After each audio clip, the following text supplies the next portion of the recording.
Okay, we're going to start a new parak. We're going to start the 12th parak of Kesubos, page Kuf Aleph Amid Beis. Obviously, where you see the new parak starts, 101b3. This is much easier. Not easy, but much easier than we were learning before. Well, don't you think we should relax. Hanei says the Isha. Okay, this thing we learned already was brought down earlier in the Gemara, but here's the Mishnah. A guy marries a woman, he makes up with the woman, he's going to feed her daughter from a previous marriage for 5 years. Okay, now obviously it can't be his own daughter because that's his obligation to support his daughter. He married a woman who had a daughter from a previous marriage. The husband makes up with the wife, I'm going to support your daughter for 5 years. So the din, what? The first 5 years of their marriage or something. Yeah, 5 years from, well, obviously they got married. And it's not a condition of the ketubah. No, it's a condition of these two people. Okay. So, he has to feed her for 5 years. I mean, the Gemara is going to ask, obviously, he made up, the Gemara is going to tell us what it means. Okay? Now, Nisas La'achad, what happens if he divorces that woman and now she married somebody else? Got it? But that kid, the daughter, he promised to support for 5 years. So after a year he divorces her, she marries another guy.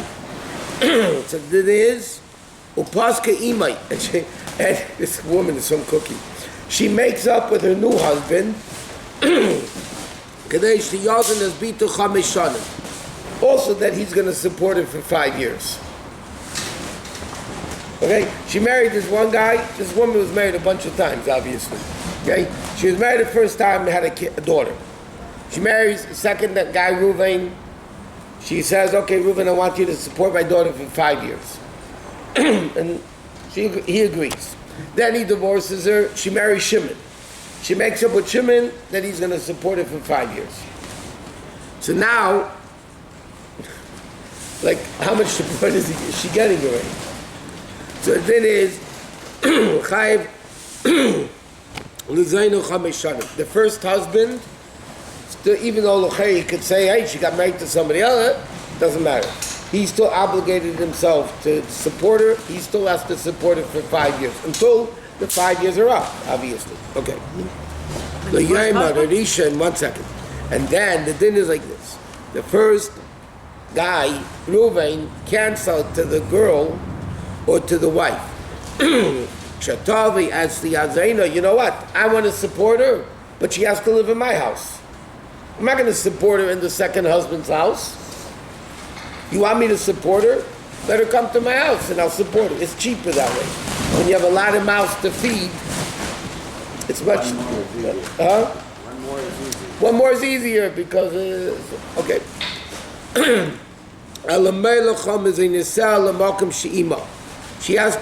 first guy, Reuven, has to bring the food wherever this woman is in Shimon's house.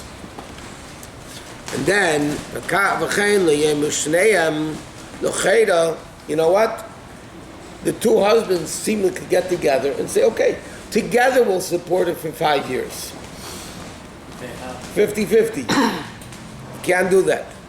The two husbands cannot say, we'll support it together, meaning 50-50. One provides food, and the other one, obviously, he can't give her food again because she has food already. He has to give her the money that the food would cost. Okay, that means it's a very interesting thing if you think about it. He marries a woman. He promised to support the daughter 5 years. She gets married to somebody else. The second guy said, I'm going to support her for 5 years. Each one still has to support her separately for 5 years. What if the first one says, I don't want nothing to do with this anymore? But he committed himself for 5 years. He can't just drop it. But wait a minute, but that divorce. What does he care? But he still said, I'm going to divorce you, support your daughter 5 years from today's date. So just because she got what? And the second husband, overlapping period? Yeah, there's overlapping periods. It's not like the first five. No, because that's what it says. If not, they couldn't say we'll support it together. You're talking about 5 years. So this It might be a year later. So, Maybe. Right. so what you tell me is that forget it. What? I can't think of why would a guy who marries his woman, supports her for 5 years, all of a sudden the woman he's married to says, "Oh, we're getting divorced." I said, "Okay, I'm not gonna have nothing to do with this He story." can't do that. He obligated himself to support it for 5 years. He's not even his daughter. I know. So he obligated to support it for 5 years. Now it goes even more. Nice in law, Ani says, what happened if this girl, not the wife, the girl got married? So that then now she has a husband that supports her. Right? So now she has 3 guys supporting her. The girl's going to be rich soon. Not bad. About Neisilam Mezainis, her husband, halachically, the husband has to provide his wife with food. The hey Neisilam Demei Mezainis, and each one of the stepfathers have to give her the money for the food. He obviously can't give her food because she's getting food from the husband now. But each of the guys, because they promised they're going to support her for 5 years, still has to continue supporting her, even if she got married. Mesu, what happens? Now, both stepfathers died in the 5 years. Okay? Now, what's the story now with the girl? The 2 stepfathers were supporting her 5 years each. Now they died. So then Mesu, B'nai Seyam, I'm sorry, B'nai Seyam, their own daughters of these 2 guys that died, their own daughters, not this girl that they supported for 5 years, their own girls, get supported only from not the sold fields, the fields that weren't sold, or monetary money, we'll see. And this girl can even take it away from the buyers. Yeah. Any fields that were sold after the husbands or the stepfathers obligated themselves to feed her, she can get any field that collected.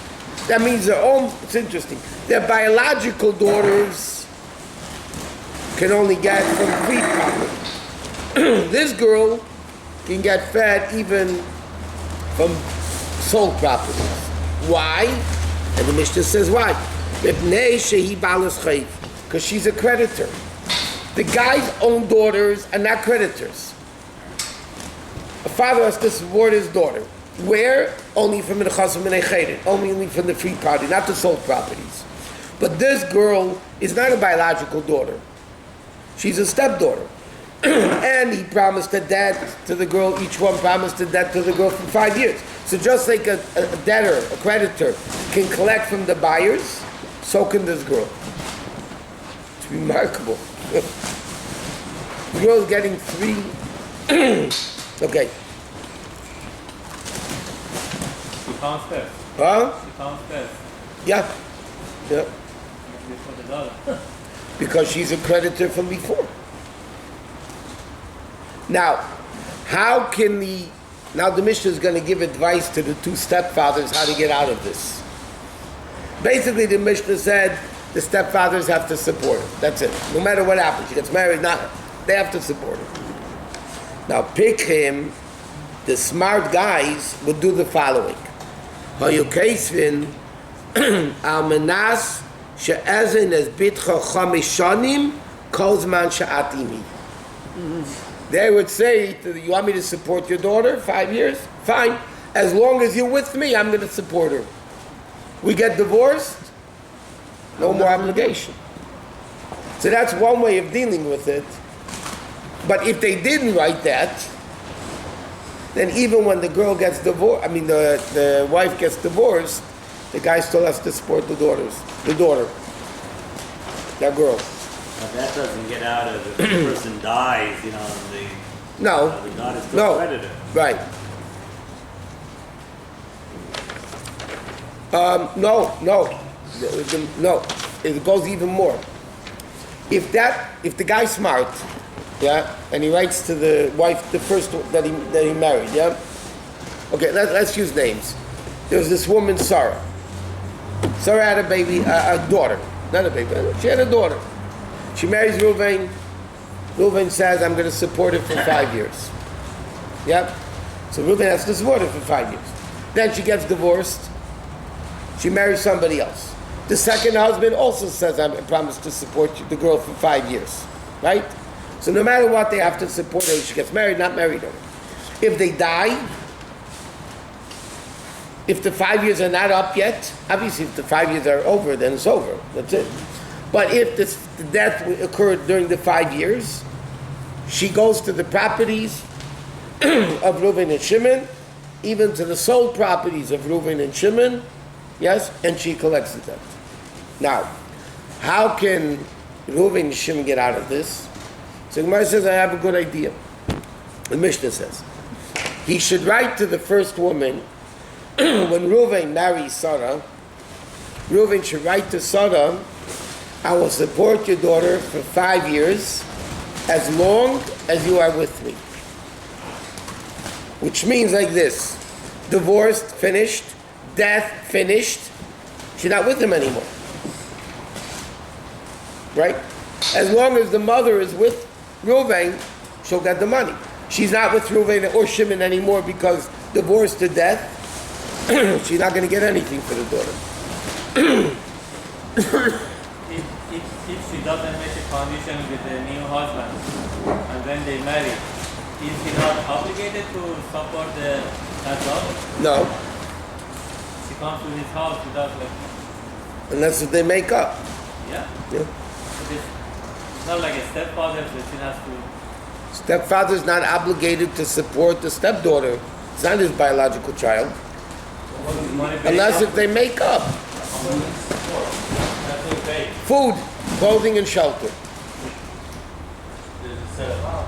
Whatever it is. I mean, younger people, I mean, if they're literally less or more, or whatever, for that average person, that's what they have to support.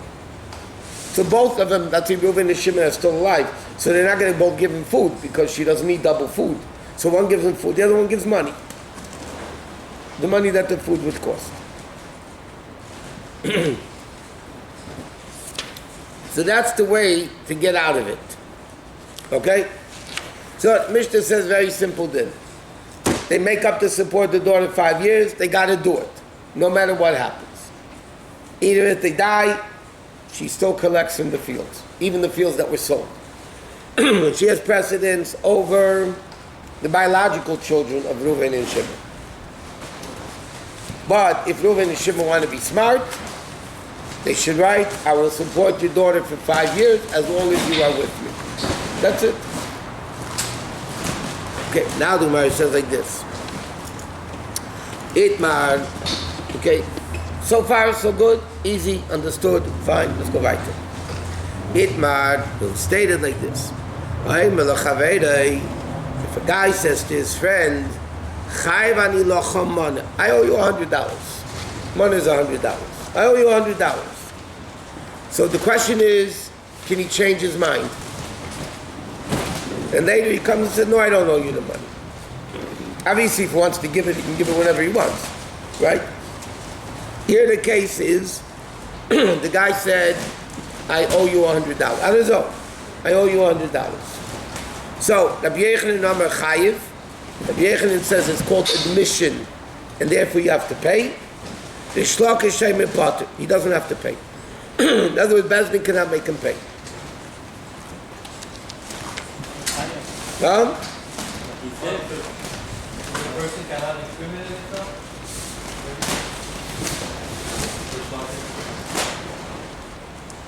So then we'll see in the Gemara. I mean, the Gemara is going to ask the question, what's the case? But that's what... Huh? Yeah, but the question... Okay, let's... The Gemara says, hey, Chidami. Let's have, what's the case?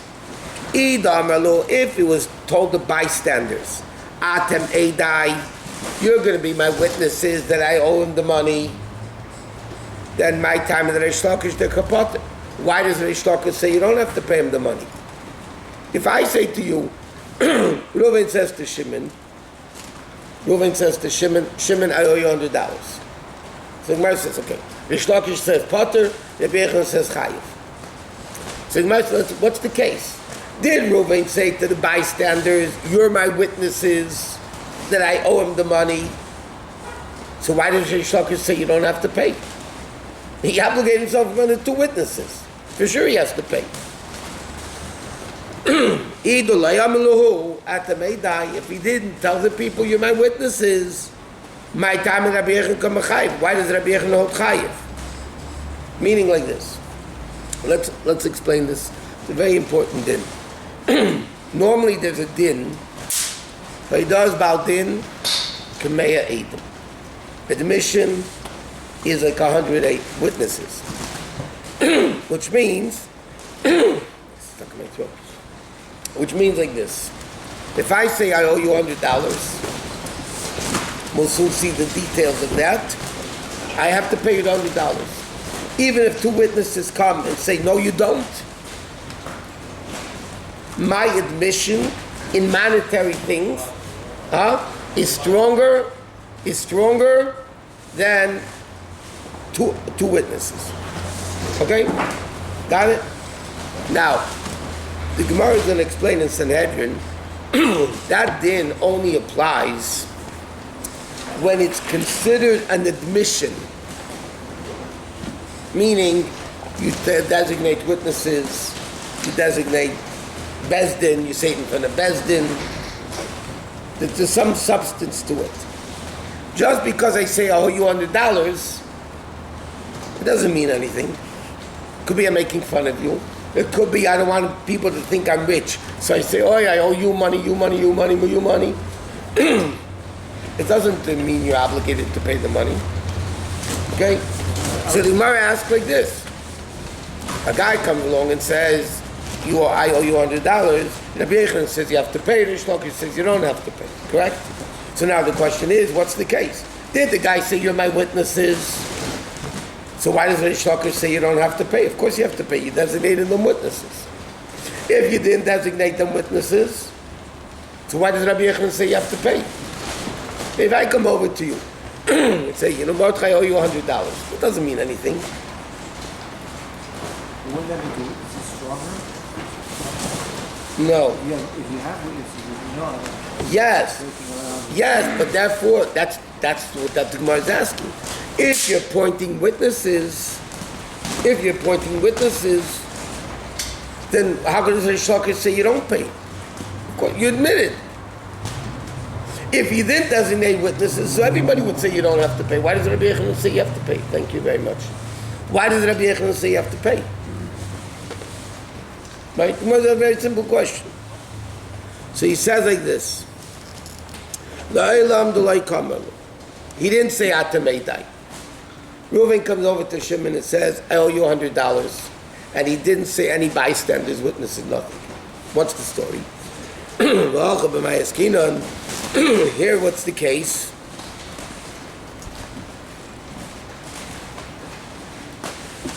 The case is, the Amalei, the guy's moving, says like this.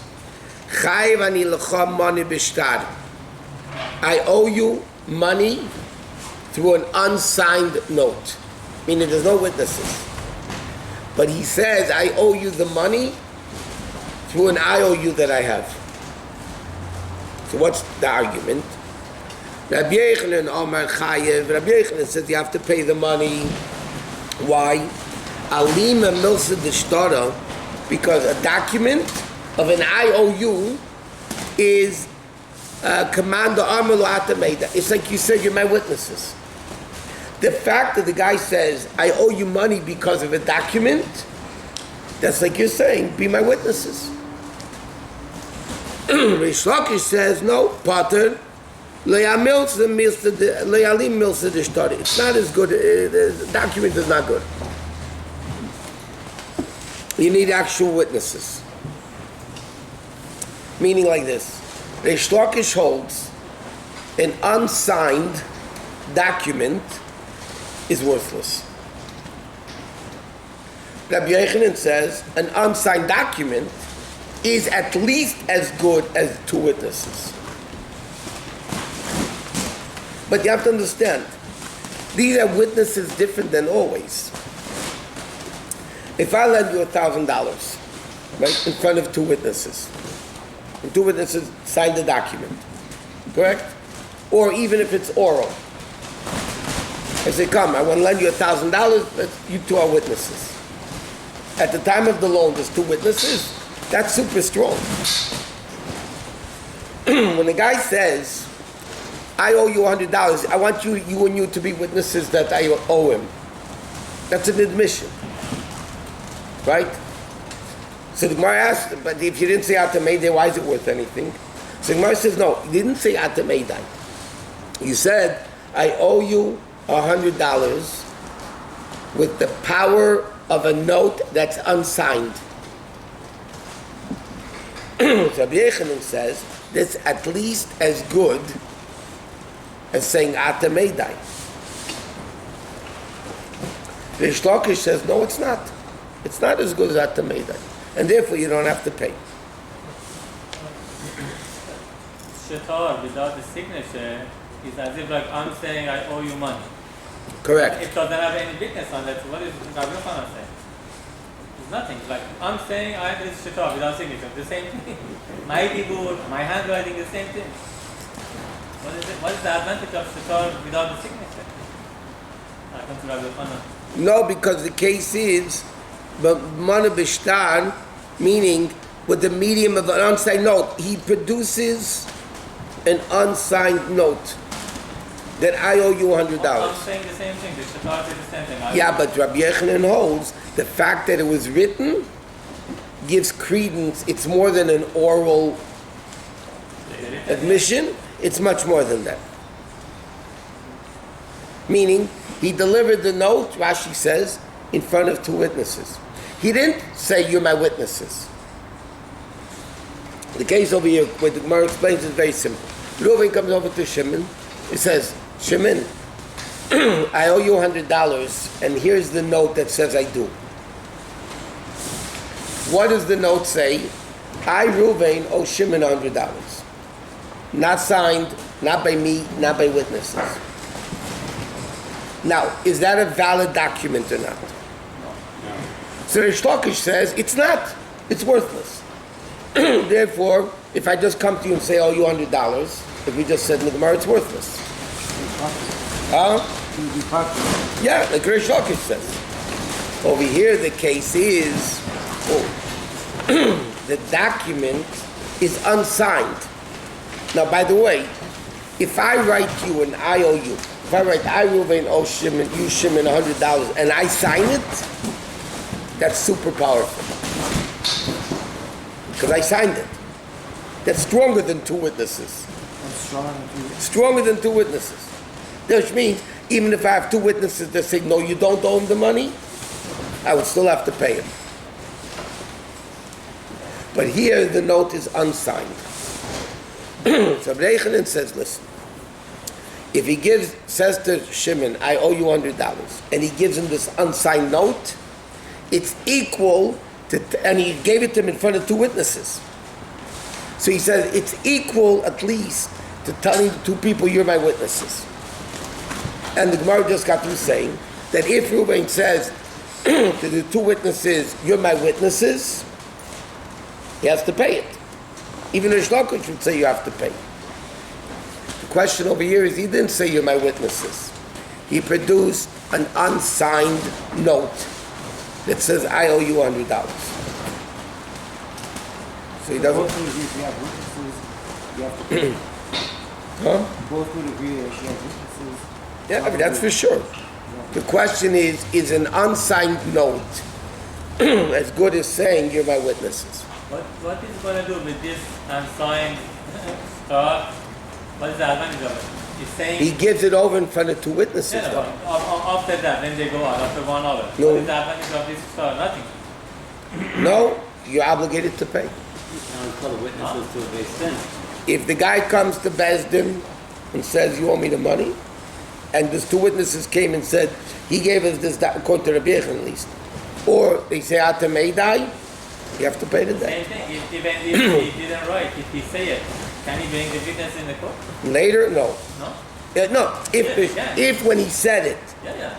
he said, you are my witnesses, Yeah, that could be the... yeah, he can bring him to court later, the court will make him pay. Even the Shlokish would only make him pay. The only question is an unsigned note, like saying you're my witnesses.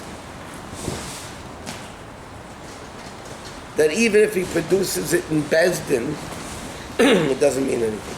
Or does it mean? The Shlokish says it doesn't mean anything, therefore you don't have to pay. Rabbi Yechon says it means something you have to pay. You bring the witnesses with you. Yeah. Or Bezdin will summons them. Or Bezdin will summons them.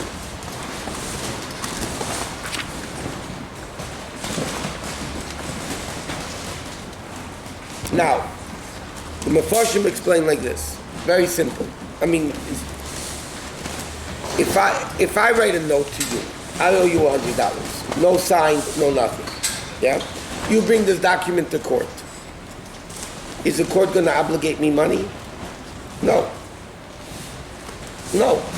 Right? A piece of paper doesn't mean anything. Huh? It's not signed, there's no witnesses, it doesn't mean anything. What happens if I gave this document over in front of two witnesses? That's the argument to Rabbi Yechon and Shlokish. Rabbi Yechon says it's good, you have to pay. The Shlokish says, no, you don't have to pay. When were the two witnesses present? When he created the document? When he said to him, I owe you $100. Okay. So that's a machlokes. Huh?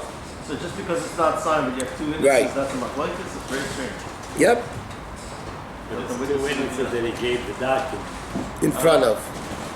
Witnesses you give a document in front of the Right. person. I owe Does you- that validate the document? That's the question. A document that just says, I owe you $100 is worthless. But if I give it over in front of two witnesses, does that giving over in front of two witnesses validate the document? Rabbi Yochanan says yes, therefore you have to pay. Bezin will make you pay. The Shlokish says no, that doesn't make you pay. Why doesn't the Shlokish say no? Because it's not a validated document. Just because he gave it over in front of two witnesses, if he didn't say, you're my witnesses, it's worthless. If he said, you're my witnesses, then it's valid. They didn't see the transaction. But he didn't say, you're my witnesses. But they witnessed everything, right? Huh? They saw everything. These two weddings, they saw everything. That doesn't mean anything. They didn't see the money go. They didn't see the money go. Let me ask you a question. So the document goes. I give you this. I walk over to you in front of two witnesses. I give you this. What does that mean? Does it mean it's yours? I can't say it. Huh? Two witnesses saw the way I gave it to you. That's different than you saying that. I don't know why. Huh? It's different than when you said, I owe you $100. Let me tell you another thing. I give this to you. What happened here? The wind. Yeah. The wind took it off. Not on? Turned it on. I know it's recording me for. Okay. Not only that, I come over to you, I give you this in front of two witnesses. It says, I'm selling it to you. But I didn't designate them as witnesses. I didn't designate them as witnesses. Yeah? Now, is that valid or not? If later on they go to court, I can bring this to witness and you did you see this? Yeah, but the Bezdin's going to ask him right away, did you designate them as witnesses? Well, if you can put a guy to death by the testimony of two witnesses, why can't That's the when two document- witnesses are testifying. Here they're not testifying. Because in order for my witnesses to testify, I have to appoint them witnesses. But in case It's not of murder, nobody it's pointed not a out- capital punishment case. The witnesses saw murder, they come into Bezdin. Right. Over there, the murderer doesn't have to say, oh, you guys are my Right, witnesses. that's so I'm thinking, that's the piece Monetary is different. Monetary is what is the intent of the person.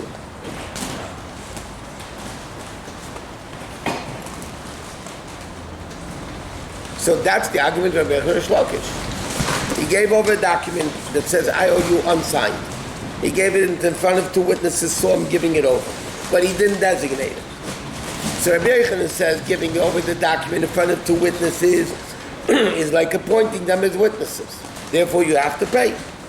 And Rish Lakish says, no, it's not. It's not called appointing them as witnesses. So if someone says to the basic, I'll give you another example. You come over to me and say, I owe you $1,000. In the street, you come over and you say, I owe you $1,000. They say, yeah, sure. Yeah, sure. You have to pay. I'm making fun of you. The Gemara uses the expression, Mishata nibach. I'm ridiculing you. If a guy in Bezdin says, you owe me $1,000, and the guy says, yes, I do, that's a different story. Then Bezdin's going to obligate him, because then, admission, you have to pay. But just because I say, I owe you $1,000, or you say to me, you owe me $1,000, they say, yes, sure, it's not admission. And like you say, and what else? You're laughing at the guy.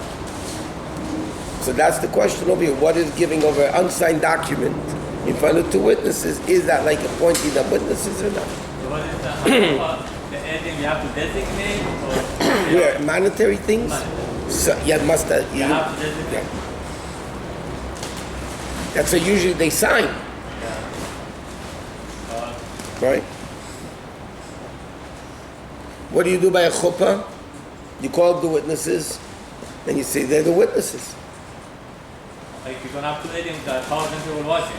Like if you don't have to edit, they have like 1,000 people watching. They have chuppah. It's not going to be good. Doesn't mean anything. It won't be good for another reason. Because inevitably there's a relative there.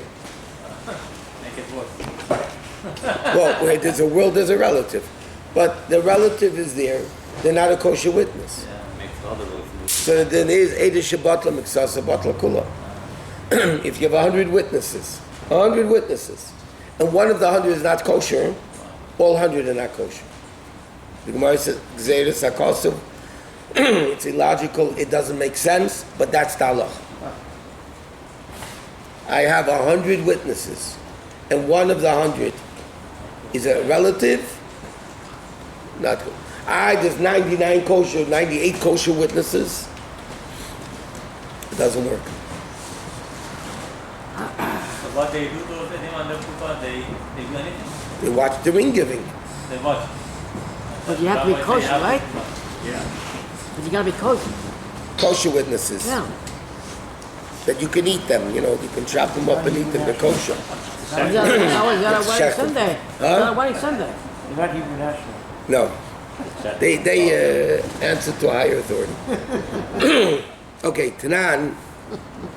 So how does this Gemara get to our Gemara? Our Gemara is about the guy supporting a daughter for 5 years. So now the Gemara is going to ask a question from our Mishnah. Tanan, we learned in our Mishnah, and they say Isha, the guy marries a woman. And the guy says, I promise to support your daughter 5 years, right? Right? Can we just read this? Yeah, but the Gemara is going to ask a question from this Mishnah. When 101b4 at the end of the page. Yeah. Okay, so the Gemara asks like this. A guy comes along and says, I'm going to support your daughter 5 years. Now, what's the case? He wrote it, he didn't write it, he said it, he didn't say it, in front of two witnesses, he didn't. Like, what happened over here? Just because you obligated yourself verbally doesn't necessarily mean you're obligated. By tzedakah, by the way, if you make a verbal promise, Bezin can take the money away from you. But if I say to you, I like you very much, I'm going to give you $1,000 gift. And later on I change my mind. See, I changed my mind, I'm not giving it to you. Bezdin cannot force you to give the money. They can't. Why? You said you're going to give. The saying is not obligating yourself. It's a gift. So, I changed my mind.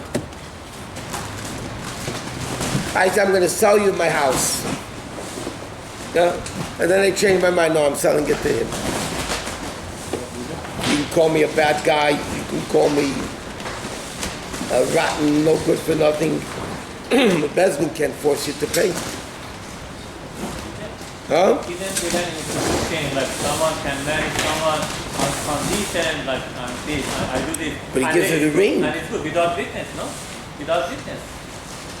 I marry you on the condition like I'm Baal Teshuvah. I marry you on the condition I give you this piece. I give No, you. no, You sir. believe it, no? It's not the same thing. There is no witness over there. Completely different. No? No. A guy marries a woman, he gives her a ring. So they have Mekadeshes. That's the act of Kedushin. That's the obligation. No aiding. Yeah, with Aiden. No aiding. That's worthless. Doesn't mean so I marry you on the condition I give you like 100 money. But the Aiden witnesses makes the have to wedding. see it. The aiding make the wedding. The wedding, The Aiden make Oh, the... you are the aiding? No. Let's go off a minute. I say, I owe you $1,000. No witnesses, no nothing. I say, I owe you. You say, for sure. Do I have to give you the money? No, if I agree, I can give you the money. Yes. Correct?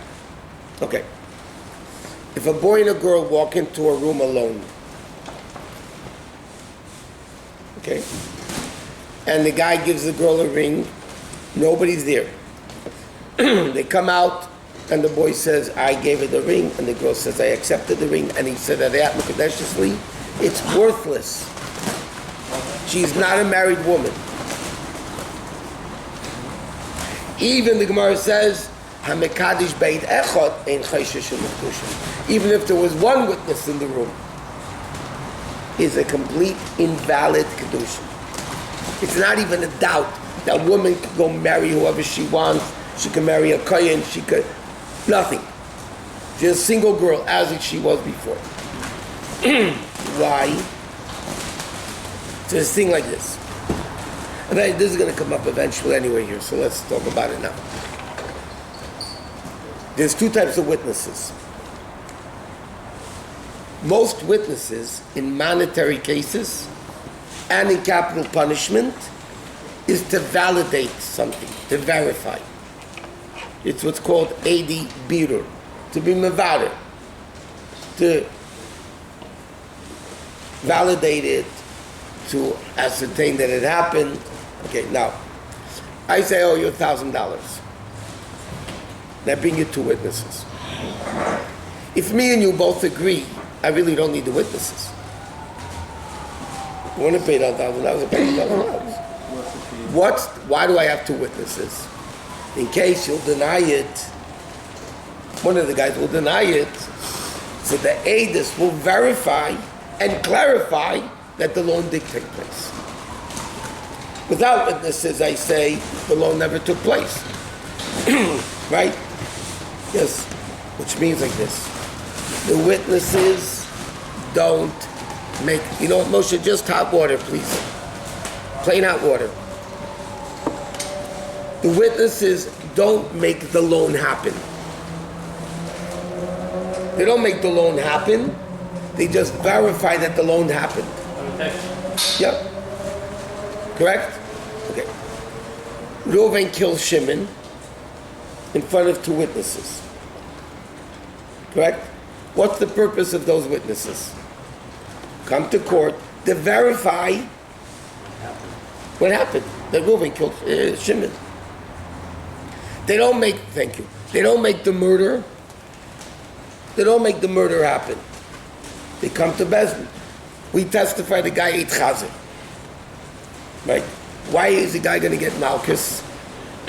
Because it was verified that he ate chazer. And he was warned. Right? Most witnesses are called Adi Birur. They verify something happened. Therefore, if everybody agrees it happened, You don't need witnesses. Except, by the way, capital punishment. The guy says, I killed somebody. You don't believe him because he can't testify against himself. He can't incriminate himself in Torah law. So by Kedushin, One second. So by Kedushin and Gittin, the Rogatchover says, the witnesses don't verify. The witnesses are part of the action. Just like the guy has to give a ring, part of the action of Kedushin is that the ring was given in front of two witnesses. They don't verify it, because if they would only verify, the boy and the girl come out and say, we did it, what do you need witnesses for? But we said the din is it's worthless. Why is it worthless? Because if they don't verify it, they make it happen.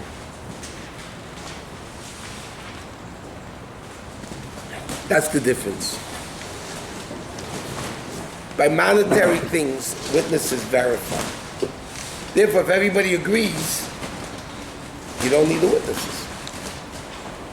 If I agree, I'll give $1,000, and I pay $1,000, and that's it. I don't need witnesses.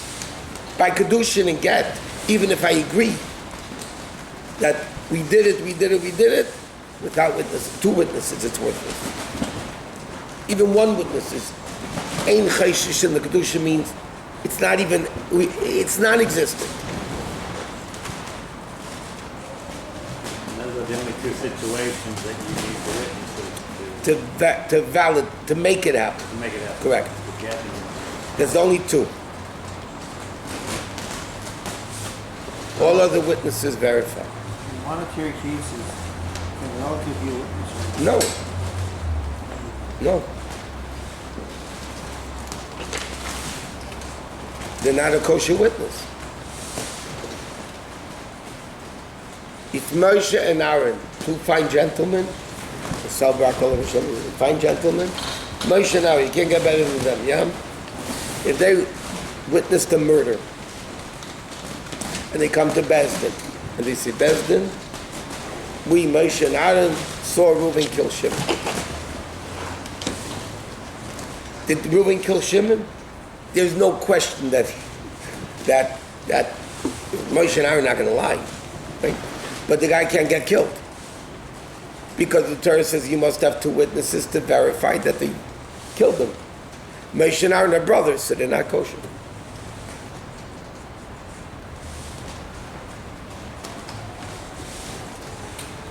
So now the Gemara says like this. The Gemara is going to ask a question from our Mishnah. Our Mishnah said, okay, so the guy, remember, Reuven married Sarah, who has a daughter from a previous marriage, and he says to her, I'm going to support your daughter 5 years. Now what happened? Is it just verbal? If it's just verbal, it's worthless. Oh, it's worthless. Right? Okay. So Gemara says, so we must say, what's the case? That Reuven wrote a note to Sarah, unsigned, I am going to support your daughter 5 years. Right? And he gave it in front of two witnesses. As the Gemara thinks that must be the case. That means he's still obligated to pay the 5 years. That's like Rabbi Yochanan said, not like Rish Lakish. That's more asking a question on Rish Lakish from our Mishnah. So let's see it inside. My love, there's such a case, right? So, which means that Rabbi Yochanan is right. You still have to pay it. So Gemara says no. It's speaking b'shtori psikosa. It's a document, what's called a latment, that sets about the payment of this thing. And it goes like Rav Gidl Amarav. The Amar Rav Gidl Amarav, Rav Gidl said the name of Rav. Okay, now, kids are getting married. father of the groom, of the bride, says to the father of the groom, okay, how much money are you giving them? How much are you giving them? And he says, kach v'kach, X amount. V'kama ata neisin lebetacha. And how much are you giving to your daughter? Each one asks the other, how much are you giving? He says, kach v'kach. They each one says, I'm giving $1,000. Yeah? Boy's father says to the girl's father says to the boy's father, they're getting married, how much dowry, how much support? Yeah? And the Gemara says, what happened? Amdu v'kitshu.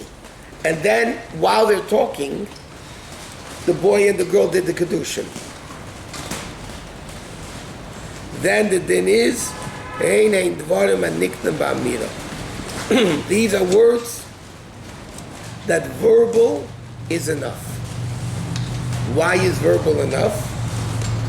Because they did the act of kedushin. They did a kinyan. When you make a kinyan on a deal, meaning, if I say I owe you $1,000, it's worthless. But if I say I owe you $1,000 and make a kinyan, you pick up a handkerchief or something, then it's valid.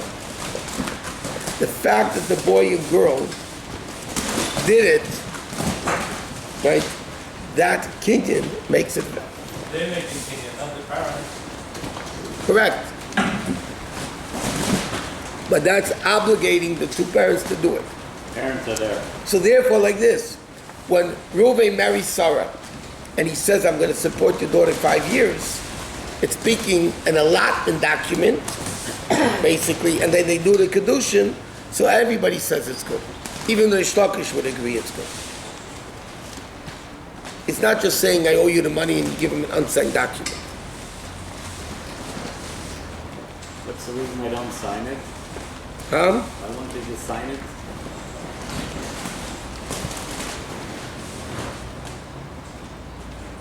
Because in this case of the kedushin, the mother's not relying on what the girl's mother is not relying on what Reuven said.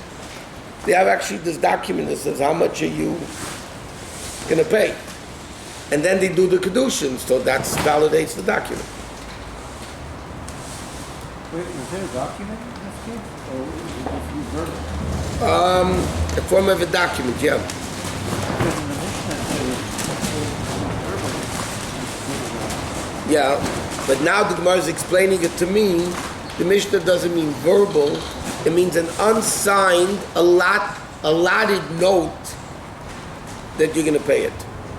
Then when they do the kedushin, Reuven and Sarah do the kedushin, that validates that document. So they would have to pay it. Okay, let's see another proof. Another question. Tashma, come out, prove that Rabbi Yochanan is right. What's the case? Interesting case. Cause of Lakayin, a guy had a firstborn baby. Yeah, he writes to a Kayin, I owe you 5 sela, the pinyan aben money. The din is, chayiv litin echamish sloim. He has to give him the 5 sloim for the debt, and his kid is not redeemed. His kid's not what? Redeemed. That means like this. A father, I'm a Levi, I don't do it anyway, but a father has a baby. He writes to the Kohen a note that I owe you the 5 sloim. Or 5 sloim, which is the amount you redeem a kid by, right? So the din is, the Mishnah says, he has to pay him the money, because he promised it to the Kohen. But the kid is not redeemed, meaning he didn't give it as pinyan aben, he gave it as a debt.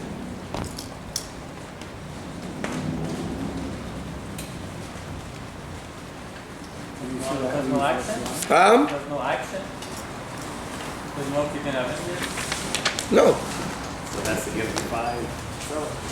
He didn't give them actually. He's not Meaning the document is an admission of a prior debt. Not the pinyan aben money. The guy writes to the Kohen, I owe you 5 sela, right? So that is seemingly not I owe you pidyon. Of course, I owe you pidyon aben, right? But the fact that he wrote I owe you 5 selah, that has to do with prior debt. There's nothing to do with the pidyon aben. So the kid is not redeemed.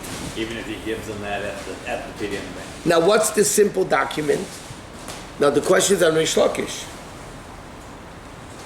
What's the case over here? The guy wrote a paper, I owe you the money. Right? So, l'chayra, that's like Rabbi Yechanan says.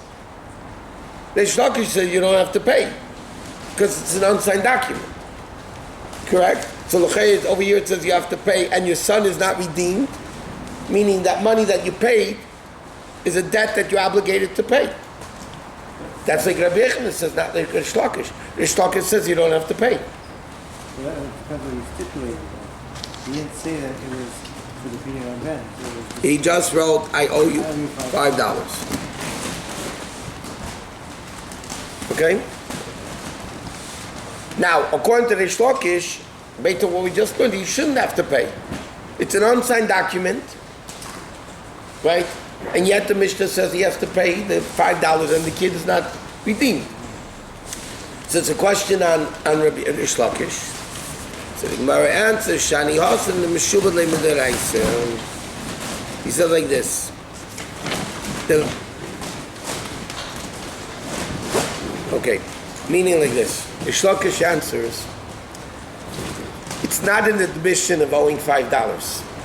Because Rish Lakish says you don't have to pay him the $5, correct?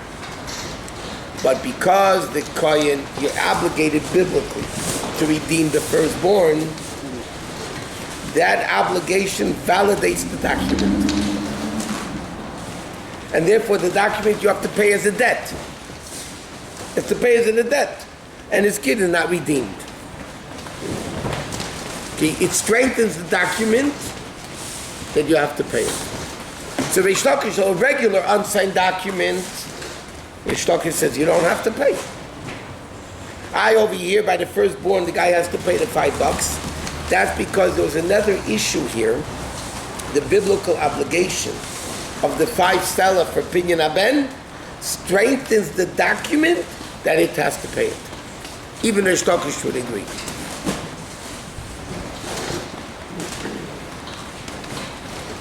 So now the Gemara said, why did he write it then? Okay? So the Gemara says, Levaru Lekein. He wanted a particular Kohen. This Kohen. You know, it's interesting. Pidyon aben you have to give to a Kohen.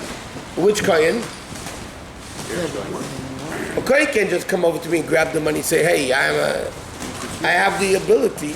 Teva said, no, it means I have the ability to pick the Kohen of my choice.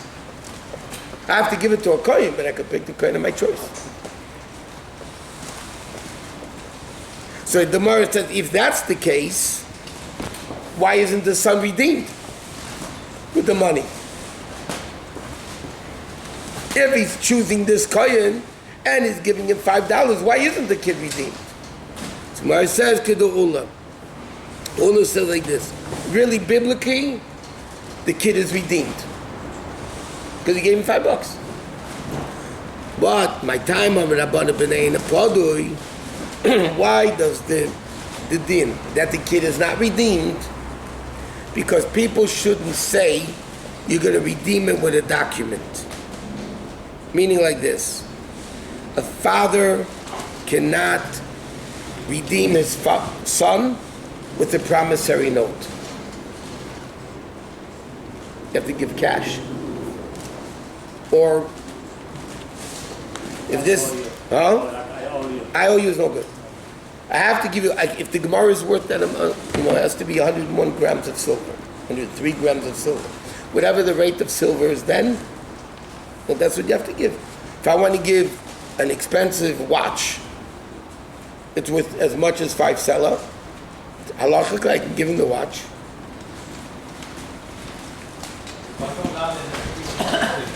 Huh? No, they don't.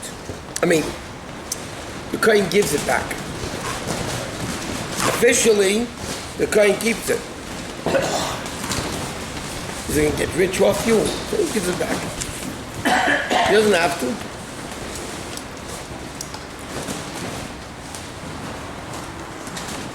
So in other words, Shlakish says like this. You have to pay the 5 selah to the Kohen. And really, biblically, you paid him for the Pinyan HaBen. Why isn't he redeemed? Rabbinically. People shouldn't think that you're redeeming him with a document. And that's not. Okay, we're going to stop here.